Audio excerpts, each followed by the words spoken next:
Good morning, grade 2 children. How are you all? How are you feeling today? Good? Happy? Are you all excited to study? Yes? Good. Wow. And which day is today, children? Today is day 1 of which week? Of week 4. Wow. Good. Today is the first day of the week. I hope you're not feeling tired and sleepy. Because when it is a first day, whenever it's a first day of the week, usually you people are tired, not willing to go to school or to study, right? Because of the weekend. Yes or no? So I hope you are not tired and sleepy. You are all happy to study with me. Yes? Good. So now tell me, which lesson is this? Hmm? Yes, this is your literacy class. Wow, which class? Literacy class. Okay. Now, what was the name of the unit that we were doing before? Like last week, what we have finished? What was the topic that we were doing? It was how do we move, right? Was it this topic? Yes. How do we move? Yes, it was how do we move. Now what is actually this topic about how do we move? What is it telling us? It tells you how people move, right? But once when it is telling you how people move, so what are they telling her here? Why they have shown this boy and this boy over here? Why? And why they have written all this? Can you tell me? See, they are telling you how we move, right? So for that, they are actually giving us an information that how we move. But they have divided that information into different you can say paragraphs, right? So to divide that information, they have used different headings, separate headings, right? Like here, they have used our brain. So here they are telling us about brain, and here they are telling us about our heart, and here they are telling us about our skeleton. So they have divided the information into different parts so that it becomes easy for us to understand. It becomes easy for us to grasp the idea related to different parts, right? Now if they would have given us the information in a big text, would you be interested in that? No, of course not, because reading a big text will be difficult for you, and you will not be interested in reading that. Then because if you want to find out where does how our heart works, then you have to go and read the whole text, right? In the same way, if you want to find about your brain, again you have to go to the whole text, right? So it won't be interesting, and you will find difficult, right? So for that, they have divided, they have used different headings. Then these headings are called subheadings. What are they called? Subheadings, so that it becomes easy for us to understand the text. Now, what they are giving us here is they are giving us a information, right? They are giving us an information. So do you call it a fiction or a non-fiction text? Do you know what is a fiction text? Fiction is all fairy tales, all make believe, all which is not true. The stories which you have heard in your previous classes, right? All the fairy tales and the Cinderella and all that. But the non-fiction gives you facts. It gives you information. So this text of yours is a non-fiction text because it's factual. It tells you, it gives you information, right? So the main topic which we are going to do today is subheadings. Why do we use subheadings? For that, I'll show you a presentation, and I'll side by side read it for you as well so that it becomes easy for you to understand. Now, what are subheadings? Now, subheadings divide the text into sections, like I have already told you. It tells the main idea of each section, right? Like it was telling the main idea of brain, Here it was giving you information about our heart. Here it was giving us information about our skeleton. So it tells the main idea of each sections, right? So the main idea of this section was our brain, right? Because this is the subheading. Main idea of this one was our heart because that was the subheading, right? They are also printed in large or bold type to make them stand out. See, they are printed in large and bold type so that they stand out. We can easily see them. Okay, now the last one, subheadings help the reader to locate information in the text by telling them where to look.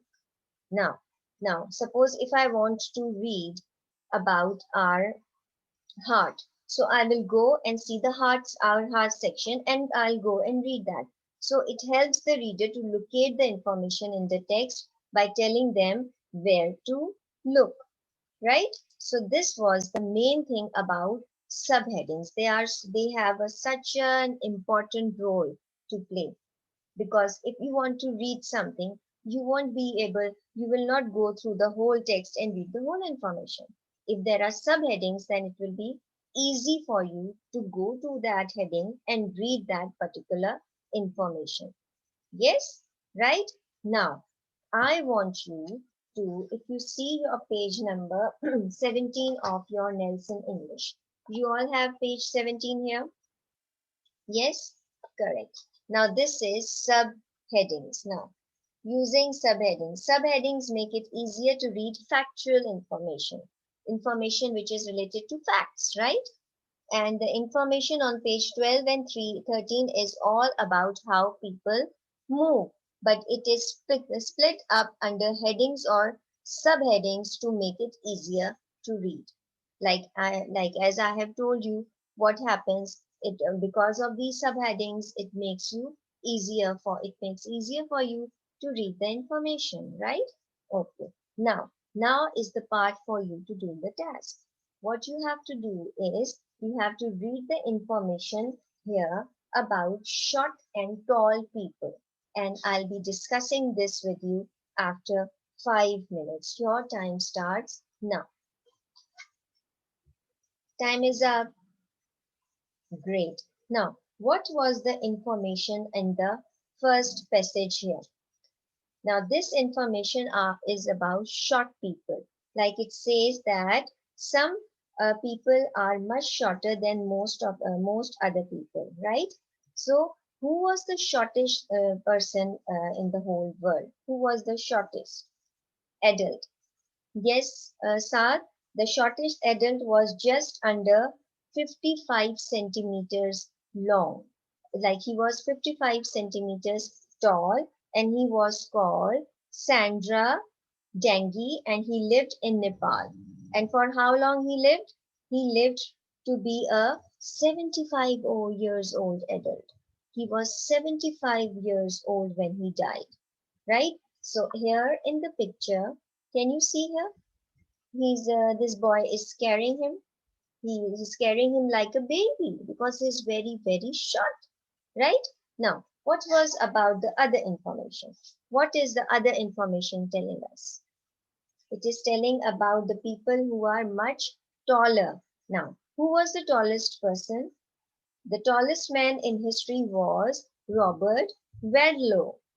He was who lived in USA and he was 272 centimeters tall. Now, you know how much his shoes were? His shoes were 47 centimeters long. Now, you can see this man.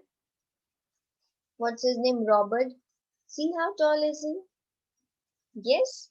So, he was 272 centimeters tall. And his shoes were so big because he was the tallest man. See, now, what was all this telling you about? There were two different type of texts. Now, what this text is giving you? What are they telling you? It is telling you, they are telling you facts, right?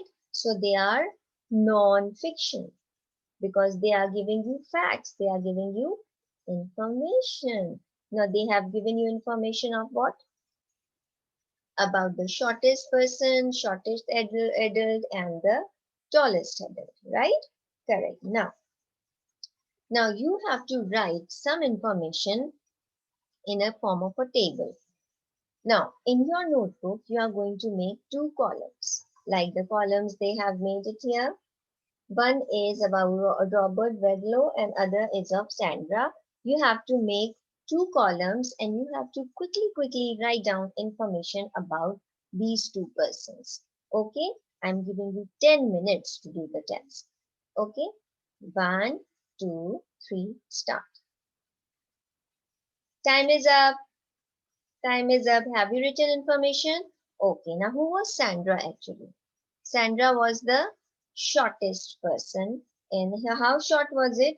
55 centimeters tall. He was the shortest adult. And where he lived? He lived in Nepal, correct? And he was 75 years old. Wow. And what about Robert? He was 272 centimeters tall. And where he lived? In USA. Correct. So this is how you have gathered information by reading the text of these two persons, right? So you have read the factual information and you have done your task, right? Good job.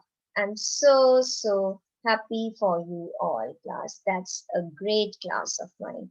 Now, that means what we have done today is about subheadings, right? Why do we use subheadings?